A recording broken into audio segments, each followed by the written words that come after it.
ప్రభువైన యేసు క్రీస్తు ద్వారా మనకి దేవునితో సమాధానం కలుగుతున్నది. సమాధానం కలుగుతుంది అని అర్థం ఏంటంటే దేవునితో సమాధానం లేని వారై ఉన్నాము. ఎప్పుడు మనము దేవునితో అసమాధానంతో ఉన్నాము? ఎప్పుడైతే దేవుడు తన స్వరూపమందు తన పోలికలో నరుని సృష్టించి తానే స్వయముగా సృష్టించిన తయారు చేసిన ఏదైనా వనంలో వారిని పెట్టి నీతిమత్తముతో నింపి పరిశుద్ధమైన జనాంగముగా ముద్రించి వారిని ఉంచినప్పుడు వారు దేవుని మాటని అవిధేయత చూపినందుకు పాపములో పడిపోయారు. ఎప్పుడైతే పాపములో వారు పడ్డారో దేవునితో సమాధానం కోల్పోయారు. అందుకే ప్రతి తెల్లపొద్దున వేళ ఆయన వారితో వచ్చి నడుస్తూ వారికి సహవాసం చేయించిన దేవుడు ఇక రావడం మానేశాడు.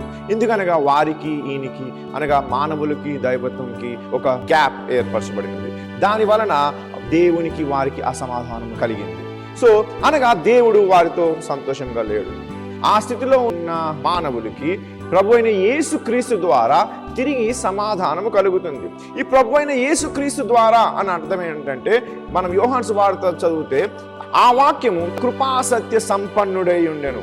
అనగా వాక్యము అనే ఈ యేసు ఎప్పుడైతే శరీరధారి మన మధ్యకు వచ్చాడో కృపతో నింపబడి ఉన్నాడు. అనగా యేసు దేవుని కృప అయి ఉన్నాడు. కృప అనేది అర్హత లేని వారికి ఇవ్వబడినది.